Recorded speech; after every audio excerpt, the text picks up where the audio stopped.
نکلے ہوتے ہیں اور کبھی ایک یونیورسٹی کبھی دوسری یونیورسٹی، ایک کالج دوسرا کالج، دینی مدارس اور ہر جگہ پہ آپ یہ کام کر رہے ہیں اور اپنے بیانیے کو پھیلانے کی کوشش کر رہے ہیں۔ ایک کا تو مجھے بھی اندازہ ہے کہ حال ہی میں یونیورسٹی میں گئے تو وہاں پہ کتنی زیادہ سختی کی جاتی ہے کہ نوجوانوں کو پہلے پوچھا جاتا ہے، طلباء و طالبات سے، کہ پہلے آپ رجسٹریشن کروائیں، اپنا پورا بایو ڈیٹا دیں، آپ اپنا فون نمبر دیں، اپنا ای میل ایڈریس دیں، سوشل میڈیا پہ آپ کہاں سے ایکٹیو ہیں وہ دیں، اور اس کے بعد آپ اس پروگرام میں شریک ہوں گے۔ پھر آپ نے موبائل فون نہیں لے کے جانا، آپ نے کوئی بیگ نہیں لے کے جانا، پھر اس کے بعد جب آپ نے سوال کرنا ہے تو پورا تعارف کروانا ہے، اور وہ سارا بایو ڈیٹا پہلے سے موجود ہوتا ہے، اور اگر کوئی الٹا سیدھا سوال ہو گیا تو پھر آپ کو بھگتنا پڑے گا۔ یہ پچھلے دنوں کامسیٹ یونیورسٹی میں یہی کچھ ہوا، اور وہاں پہ نہ صرف طلباء و طالبات الجھ پڑے بلکہ جو وہاں کی اساتذہ تھیں وہ بھی الجھ پڑیں جب وہاں پہ DGISPR نے عمران خان صاحب کو برا بھلا کہنا شروع کیا، تو اس میں انہوں نے کہا کہ اس طریقے سے آپ ہمیں ایسا نیریٹو یہاں پہ آ کے بیان نہیں کر سکتے، اور یہ نوجوان نسل ہے۔ تو بہرحال یہ سب کچھ ہو رہا ہے۔ پھر human rights council of Pakistan نے بھی جب یہ آرٹیکل ڈیلیٹ کیا زرین نظامانی کا، اس کے بعد human rights council of Pakistan نے بھی اس کی مذمت کی کہ یہ اظہار رائے کی خلاف ورزی ہے، ٹوٹل خلاف ورزی ہے، یہ نہیں ہونا چاہیے، اور اس طریقے سے معاملات آگے سے آگے بڑھتے جا رہے ہیں اور پریشر ڈالا جا رہا ہے۔ اس کا مطلب بڑا کلیئر ہے کہ اگر آپ میں اتنی سخت نہیں ہے، آپ کے بیانیے میں اتنی طاقت نہیں ہے، آپ کا بیانیہ کیوں نہیں بک رہا؟ اصل مسئلہ یہ جو نظامانی نے سوال اٹھایا، آپ کا بیانیہ کیوں نہیں بک رہا؟ اس لیے نہیں بک رہا کہ آپ کئی دہائیاں پیچھے اور طاقت کے زور پہ بلٹ کے ذریعے آپ یہ سب کچھ کرنا چاہتے ہیں، جبکہ اصل طاقت ہے بیلٹ کی، اور یہ سامنے پتہ چل گیا ہے کہ بیلٹ کی طاقت کو بلٹ کے ذریعے نہیں دبایا جا سکتا، اور یہ افغانستان میں ہو چکا ہے، یہ آپ کا بنگلہ دیش میں ہو چکا ہے، سری لنکا میں ہو چکا ہے، نیپال میں ہو چکا ہے، اور شام میں ہو چکا ہے۔ یہ نہیں، عوام کے سامنے آپ نہیں ٹک سکتے، اور اگر آپ نے بلٹ کے ذریعے بیلٹ کو دبانے کی کوشش کی تو بیلٹ کیا ہے؟ بیلٹ ہے عوامی طاقت، اس عوامی طاقت کو آپ نہیں ہٹا سکتے۔ تو بہرحال یہ ایک سلسلہ ہائے دراز ہوتا جا رہا ہے۔ تو آگے بڑھتے ہیں اگلی خبر، کیونکہ معاملات آپ کے دسترس میں نہیں ہیں۔ جتنا جلدی ممکن ہو سکے واپس آ جائیں، پاکستان کے عوام کے ساتھ جڑ جائیں، اور یہ جو قدغنیں عائد کی جا رہی ہیں، بے بنیاد جھوٹے مقدمات میں سزائیں سنائی جا رہی ہیں، اس کا کوئی فائدہ نہیں ہے۔ اور ہاں، ایک اور بات میں ضرور کہوں گا جی اگلی خبر پہ جانے سے پہلے، کہ میں ان تمام دوستوں کا، ان تمام ناظرین کا بہت بہت شکریہ ادا کرتا ہوں جو مجھے کالز کر رہے ہیں، مجھے میسج کر رہے ہیں، مجھے ڈی ایم کر رہے ہیں، مجھ سے رابطہ کر رہے ہیں، اور میرے ساتھ اظہار ہمدردی، اظہار یکجہتی کر رہے ہیں اور دعائیں دے رہے ہیں۔ تو ان سب کا میں بہت بہت شکر گزار ہوں۔ انشاءاللہ العزیز ہمارا یہ اعتماد کا تعلق، رشتہ جو ہے یہ برقرار رہے گا، اور میں اپنا کام کرتا رہوں گا، اور آپ کو انشاءاللہ کبھی بھی مایوس نہیں کروں گا، اور کبھی بھی کوئی غلط خبر آپ کو نہیں دوں گا دانستہ طور پہ۔ اگر کوئی نادانستگی میں ہو گیا تو اس کے لیے میں پیشگی معذرت خواہ ہوں۔ تو آپ سب لوگوں کا شکریہ کہ آپ میرے لیے دعا کر رہے ہیں، میرے لیے کنسرنز شو کر رہے ہیں۔ پاکستان سے بھی، دنیا بھر سے مجھے فونز آ رہے ہیں صبح سے، اور سب کہہ رہے ہیں کہ جناب آپ نے ہمت نہیں ہارنی۔ تو انشاءاللہ ہمت نہیں ہاریں گے، میں اپنا کام کرتا رہوں گا۔ اگلی خبر ہے جناب برطانیہ سے، شہزاد اکبر صاحب، ان پہ 2 دفعہ ان کو تین دفعہ ان کو ٹارگٹ کیا جا چکا ہے، اور ایک ہفتے کے اندر 2 دفعہ ہوا۔ اب جو معاملہ ہے جی وہ برطانوی پولیس سے لے کے اسکاٹ لینڈ یارڈ نے وہ لے لیا ہے، اور ان کی انویسٹیگیشن کو اپ گریڈ کر دیا گیا ہے، اور اب ذرا وسیع تناظر میں ان ساری چیزوں کو جائزہ لیا جا رہا ہے۔ اور اب واقعتاً ڈاکٹر شہزاد اکبر صاحب، بیرسٹر عمران خان صاحب کے کابینہ کے اہم رکن تھے، اور ان کے معاملے کو سنجیدگی سے برطانوی حکومت نے ایڈریس کرنا شروع کر دیا ہے، کیونکہ اس کیس کو ہائی پروفائل قرار دے دیا گیا ہے، اور اس کیس کو ٹارگیٹڈ کارروائی قرار دے دیا گیا ہے کہ جو بھی ہے کوئی منظم معاملہ ہے۔ تو لہٰذا یہ ایک اہم ڈیولپمنٹ ہے، اور شہزاد اکبر صاحب کو محفوظ مقام پر منتقل بھی کر دیا گیا ہے، کیونکہ ایک ہفتے کے اندر 2 دفعہ ایک ہی جگہ پہ ان پہ حملہ ہونا آج خود ایک بہت بڑی الارمنگ سچویشن تھی، کیونکہ شہزاد اکبر صاحب کو ایک پوری کی پوری ایک ہے جی ایک ایویڈنس کی ٹریل ہے جو کہ شہزاد اکبر صاحب نے شیئر کی تھی، اور پہلا جو واقعہ ہوا ہے، ان کو مارا پیٹا گیا اور ان کے ناک کی ہڈی توڑ دی گئی، وہ شاید اگنور ہو جاتا یا اس شدت کے ساتھ اس کو ایڈریس نہ کیا جاتا اگر دوسرا واقعہ نہ ہوتا. تو یہ ایک اہم ترین ڈیولپمنٹ ہے برطانیہ سے. تو میرا خیال ہے کہ آنے والے دنوں میں جب اس کیس کو انہوں نے لے لیا ہے، سیریس قرار دے دیا ہے، تو اب اس کا کوئی نہ کوئی کھرا بھی نکل ہی آئے گا. اگلی خبر ہے جناب، یہ سارا کچھ ہم کر رہے ہیں اور پنجاب کا میں آپ کو پہلی ایک پنجاب کی خبر دے دوں کہ بہت کچھ کیا جا رہا ہے. پنجاب کے حالات و واقعات، پاکستان جو ہے وہ دہشت گردی سال 2025 میں بڑھ گئی، اموات بڑھ گئیں، ہمارے شہید ہونے والے جوانوں افسروں کی تعداد بڑھ گئی.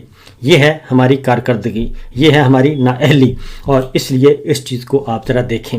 اس کے بعد پنجاب کی میرے سامنے صورتحال ہے کہ سال 2025 میں پنجاب میں 10 لاکھ سے زیادہ جرائم ریکارڈ کیے گئے اور اس میں 4000 قتل ہوئے، 27,000 افراد اغوا ہوئے، 60,000 ڈکیتیاں ہوئیں، 12,000 گاڑیاں چوری ہوئیں، 76,000 بائک چوری ہوئے اور 22,000 مویشی جو ہیں وہ چوری ہوئے. یہ ہے جرائم سے پاک پنجاب، اور یہ سارے کا سارا ڈیٹا نعیم حیدر صاحب نے بھی شیئر کیا ہے. تو یہ پنجاب کی جرائم کی داستان ہے جو کہ ہمیں نظر آ رہی ہے. یہ معاملات ہیں کیونکہ جب آپ اصل کام نہیں کریں گے اور پولیٹیکل وکٹمائزیشن میں لگے رہیں گے اور اپنی ساری کی ساری ٹیم کو اگر آپ کو جعلی فارم 47 کے ذریعے ری انسٹال کر ہی دیا گیا ہے تو آپ تھوڑا سا کچھ شرم حیا کریں، آپ اپنے کام پہ توجہ دیں، لیکن اس پہ نہیں توجہ دی جا رہی. مذاکرات کی سہیل آفریدی صاحب جا رہے ہیں کراچی اور انہوں نے 9 جنوری جمعۃ المبارک کو اگلے جمعے کو جانے کا اعلان کیا ہوا ہے، اور پاکستان پیپلز پارٹی نے واضح طور پر جی میسج کنوے کیا ہے اوپنلی، اور انہوں نے کہا ہے کہ جی سہیل آفریدی صاحب بالکل ان کو ویلکم کیا جائے گا اور ان کے دورے کے دوران کسی قسم کی کوئی رکاوٹ کھڑی نہیں کی جائے گی. اور گورنر پنجاب جن کا تعلق پاکستان پیپلز پارٹی سے، انہوں نے کہا ہے کہ وزیر اعلیٰ خیبر پختونخوا کو پورا حق حاصل ہے، ان کی آئینی قانونی جمہوری حق ہے، ان کا اختیار ہے کہ وہ جہاں چاہیں پورے ملک میں آ جا سکتے ہیں. پنجاب میں آئیں، پنجاب کا دورہ کریں، لاہور کا دورہ کریں، بلوچستان میں جائیں، سندھ میں جائیں، جہاں بھی جائیں، اور ان کا یہ حق ہے اور ان کا حق تسلیم کیا جاتا ہے. اسی طریقے سے کراچی سے بھی، سندھ سے بھی ایسی وائبز آئی ہیں اور انہوں نے بھی کہا ہے کہ جناب ہم ان کو ویلکم کریں گے. اس کا مطلب بڑا کلیئر ہے، بڑا واضح ہے کہ صورتحال بڑی پاکستان پیپلز پارٹی جو ہے اگر وہ یہ کام کرتی ہے اور واقعتاً اس کو یہ کرنا چاہیے تو پھر کم از کم وہ اپنے آپ کو نون لیگ سے الگ کر سکتی ہے، اور اگر نون لیگ کی بی ٹیم بن کے کام کرنا ہے تو یہ اس کی مرضی ہے. اگلی خبر آتے ہیں جی رانا ثناءاللہ صاحب. نون لیگ کے بڑے مکس سے آ رہے ہیں، وائبز آ رہی ہیں، کبھی وہ ادھر ہوتے ہیں کبھی وہ ادھر ہوتے ہیں. تو اب رانا ثناءاللہ صاحب نے کہا ہے کہ وزیر اعظم نے کبھی بھی مائنس عمران خان کی شرط نہیں رکھی اور نہ ہی سیاسی طور پر اس طرح کی چیزیں مائنس ہو سکتی ہیں. شاید رانا ثناءاللہ صاحب کو یا مسلم لیگ نواز کو یہ حقیقت اب روز روشن کی طرح عیاں ہو رہی ہے کہ وہ جو کچھ بھی کر رہے ہیں اور جو کچھ بھی کر رہے ہیں یہ معاملہ جو ہے ملٹری لیڈرشپ تو ایک سائڈ پہ ہو جائے گی، اور ملٹری لیڈرشپ کسی وقت بھی ڈیل کر سکتی ہے. اور نون لیگ سے بہتر کون جانتا ہے کہ ان کے جنرل باجوہ کے ساتھ کتنے زیادہ تلخیاں تھیں، کتنے زیادہ گالم گلوچ تھی، سب کچھ تھا، لیکن انہوں نے یکدم پلٹا کھایا اور وہی جنرل باجوہ اور وہی جناب نواز شریف اور شہباز شریف صاحب باہم شیر و شکر ہو گئے اور انہیں کے بھائی کو انہوں نے وزیر اعظم بنوا دیا رجیم چینج آپریشن کے بعد. ایک صرف ایکسٹینشن کے لالچ میں ایک ایکسٹینشن کی لالی پاپ دی. پھر اس سے پہلے پرویز مشرف صاحب کے ساتھ یہ ہوا کہ جس کا طیارہ نواز شریف صاحب نے اغوا کروایا، مبینہ طور پر ہائی جیک کروایا اور اس کو ان کو سزا بھی ہوئی، انسداد دہشت گردی کی عدالت رحمت حسین جعفری صاحب نے سزا بھی دی، اور پھر وہ سرور پیلس گئے 10 سال کا معاہدہ کر کے. پھر انہی پرویز مشرف صاحب کے زمانے میں وہ واپس آئے اور واپس آ کے انہوں نے الیکشن لڑا اور یہ سب کچھ ہوا. تو اس لیے پی ایم ایل این اور آل شریفیہ سے بہتر کوئی نہیں جانتا کہ ملٹری اسٹیبلشمنٹ، ملٹری لیڈرشپ کسی وقت بھی جو ہے وہ پلٹا کھا سکتے ہیں اور معاملہ طے پا سکتے ہیں. اس لیے رانا ثناءاللہ صاحب اب اور باقی دیگر جو ہیں وزراء جو کہ رہنما جو ہیں وہ بار بار وقتاً فوقتاً یہ بات کرتے رہتے ہیں کہ نہیں ہم تو مائنس نہیں چاہتے، کوئی مائنس ہو نہیں سکتا، کوئی پارٹی کرش ہو نہیں سکتی، لیکن ساتھ جیسے ہی موقع ملتا ہے تو جڑیں بھی کاٹ دیتے ہیں. اس لیے ان کے کہے پر کوئی اعتبار نہیں کرنا چاہیے. آگے بڑھتے ہیں. اگلا جو خبر ہے وہ ہے سعودی عرب اور یو اے ای کے درمیان معاملہ گڑبڑ ہے اور ابھی تک چیزیں ٹھیک نہیں اور نہ ہو سکتی ہیں. تلخیاں بڑھیں گی اور بڑھتے بڑھتے اس کی تپش شدت جو ہے وہ پاکستان تک پہنچ چکی ہے. پہلے جہاز اسلحہ بردار جو 2 بحری جہاز آئے تھے، پہلے تو ان کو تباہ کیا سعودی عرب کی فوج نے، فضائیہ نے ٹارگٹ کر کے، اور پھر فوج کا واپسی کا مطالبہ کیا. اب ایک اور کارروائی کی ہے سعودی فورسز نے، اور یمن میں کی ہے، اور STC جو کہ UAE کی حمایت یافتہ ہے، اور UAE کی یوں سمجھ لیں آپ پراکسی کے طور پہ اس کو سپورٹ کر رہا تھا متحدہ عرب امارات. تو STC کو ایک ٹھکانے کو انہوں نے حملہ کیا ہے اور سعودی فورسز نے، اور ان کو نقصان پہنچایا ہے. اس کا مطلب ہے کہ اب یمن میں سعودی عرب کا جو زیرو ٹالرنس ہے، اور اب وہاں پہ وہ UAE کے کوئی بھی UAE کی حمایت یافتہ کسی بھی گروپ کو، کسی بھی تنظیم کو، کسی بھی پراکسی کو وہاں سے وہ ہٹانا چاہتے ہیں، اور یہ لڑائی جو ہے وہ آہستہ آہستہ آگے بڑھنے کا اندیشہ موجود ہے. اس لیے پاکستان جو ہے اس کا دفاعی معاہدہ ہے سعودی عرب کے ساتھ اور UAE کے ساتھ، اور سارے بڑے مفادات ہیں. UAE کو بھی نہیں چھوڑا جا سکتا اور سعودی عرب کو بھی نہیں. تو اس میں اب دیکھتے ہیں کہ فیلڈ مارشل اور جناب پیپلز پارٹی کا جھکاؤ UAE کی طرف ہے، اور آل شریفیہ کا سعودی عرب کی طرف ہوگا، اور وہ ادھر جائیں گے. جناب عاصم منیر صاحب بھی سعودی عرب کی طرف جائیں گے. اور UAE کے ساتھ کس حد تک آپ انکار کر سکتے ہیں، کیونکہ UAE میں بہت سارے پاکستانیوں کے جو ہیں وہ اربوں ڈالر جو ہیں وہ وہاں پہ انویسٹ ہیں. تو یہ ایک کرٹیکل سا معاملہ ہے، تو انتظار کریں کیونکہ یہ لڑائی جو ہے آگے بڑھے گی، اور صورتحال پاکستان جو ہے اس میں بلا وجہ سینڈوچ بنے گا. تو دیکھتے ہیں کیا ہوتا ہے. اور فی الوقت پاکستان کی طرف سے جو پالیسی اسٹیٹمنٹ ہے وہ یہی ہے کہ وہ سعودی عرب کی حفاظت کریں گے اور سعودی عرب کی سلامتی کے ساتھ کھڑے ہوں گے. تو اگلا ہے جی، ایک اور استاد آ رہی ہے، اور وہ ہے صدر ٹرمپ نے ایک اسٹیٹمنٹ داغا ہے، اور اپنے سوشل میڈیا اکاؤنٹ سے ایران میں کچھ انریسٹ پیدا ہوا ہے، کوئی مظاہرے ہو رہے ہیں اور وہاں پہ گولی چلی، جس کے جواب میں صدر ٹرمپ نے یہ جو وہاں پہ جو ہنگامہ کر رہے ہیں اور جو احتجاج کر رہے ہیں ان کے ساتھ اظہار یکجہتی کیا ہے، اور انہوں نے کہا ہے کہ ہم تیار ہیں، اور اگر یہ مظاہرین پہ اور شہریوں پہ اسی طریقے سے کارروائیاں کی گئیں، ایرانی حکومت نے سختیاں کی، تو پھر ہم تیار بیٹھے ہیں اور ہم بھی جو ہے وہ سپورٹ کے لیے آئیں گے. تو چیزیں جو ہیں وہ کوئی اچھی نہیں ہیں، اور معاملات جو ہیں وہ بڑھتے جا رہے ہیں، خرابی کی طرف زیادہ جا رہے ہیں. یہ ہے صورتحال، یہ سچویشن جو کہ اس وقت تک ہمارے سامنے چل رہی ہے.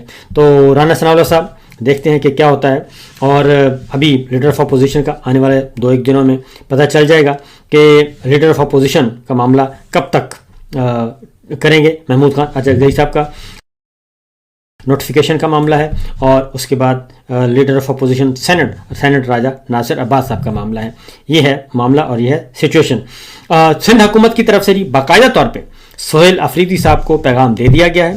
سندھ حکومت نے سہیل آفریدی کو ویلکم کرنے کا کہا ہے اور پروٹوکول دے گی. وزیر اعلیٰ سندھ اور سینئر وزراء کی جانب سے سہیل آفریدی کو یہ پیغام دے دیا گیا ہے کہ پنجاب میں جو ہوا وہ سندھ میں نہیں دہرایا جائے گا. پاکستان پیپلز پارٹی کے سینئر رہنما ہیں نوید قمر صاحب، انہوں نے یہ بات جو ہے وہ کنوے کی ہے، اور ٹی وی چینلز پہ آ کے بھی کہہ دیا ہے کہ ہم وہ کام نہیں کریں گے جو کہ کیا جا رہا ہے، جو کہ نون لیگ نے پنجاب میں کیا.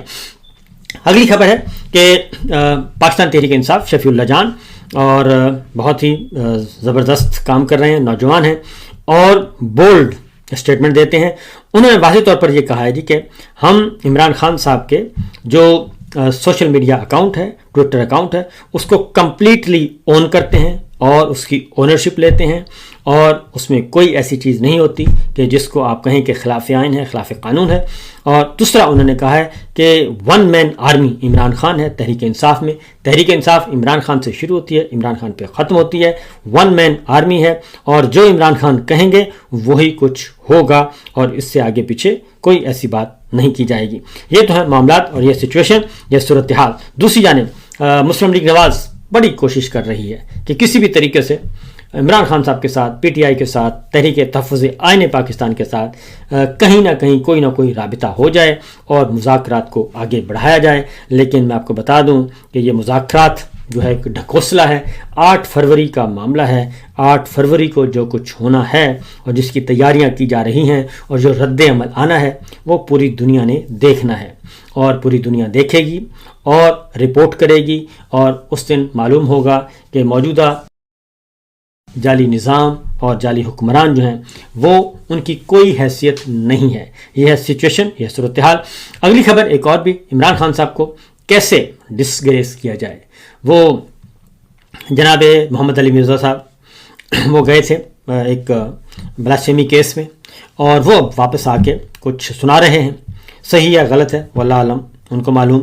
لیکن سہیل رشید صاحب ہیں، انہوں نے ان کو ڈینائی کر دیا ہے کہ جو کہانیاں محمد علی مرزا صاحب عمران خان صاحب کے بارے میں جیل کے اندرونی حالات کے بارے میں سنا رہے ہیں وہ درست معلوم نہیں ہوتی. کیونکہ سہیل رشید صاحب نے کہا ہے کہ محمد علی مرزا صاحب جو ہیں وہ عمران خان صاحب کے پڑوس میں کبھی بھی ان کو نہیں رکھا گیا. ان کا فاصلہ اور عمران خان کا فاصلہ کافی دور تھا اور یہ بات ماننے والی بھی ہے کیونکہ عمران خان صاحب جو ہیں وہ اڈیالہ جیل میں سخت ترین سیکیورٹی حصار میں ہیں اور ان کے قریب جو ہے وہ کوئی بھی پھٹک نہیں سکتا. اس لیے یہ کہنا کہ محمد علی مرزا صاحب کو ان کے ساتھ رکھا گیا، پھر ان کی آوازیں آئیں، پھر گھی کی خوشبو آئی، پھر دال کی خوشبو آئی، پھر برتن کھڑکنے کی آئی، اور تو یہ ساری باتیں جو ہیں وہ بالکل ایسے ہی لگ رہا ہے کہ شاید وہ ایک بار پھر جو ہے وہ استعمال ہو رہے ہیں اور ان کو یہ کام سونپنے کی کوشش کی جا رہی ہے کہ آپ یہ بتائیں کہ عمران خان صاحب جیل میں بڑی مشکل میں ہیں. تو اگر یہ کہا جاتا ہے تو اس کا مطلب ہے کہ پھر واقعی مشکل میں ہیں اور یہی تو عمران خان صاحب اور ان کی فیملی کہہ رہی ہے کہ ان کو قید تنہائی میں رکھا ہوا ہے اور ان کے ساتھ غیر انسانی سلوک کیا جا رہا ہے. لیکن محمد علی مرزا صاحب اس کو کسی اور طریقے سے نریٹ کرنا چاہ رہے ہیں. تو یہ دال دلیا جو ہے یہ چلے گا نہیں، یہ سودا بکنے والا نہیں ہے. ٹائم از اوور اور زورین نظامانی کا جو وقت ہے وہ شروع ہو چکا ہے اور وہی سوچ ہے اس وقت پاکستان کے تمام نوجوانوں کی اور پاکستان کی خواتین، ماؤں بہنوں، بیٹیوں کی، بزرگوں کی، سب کی ایک ہی آواز ہے. اس کو آپ جتنا جلدی سمجھ لیں گے آپ کو اتنا ہی فائدہ ہوگا. فی الوقت دیجیے اجازت. اللہ حافظ.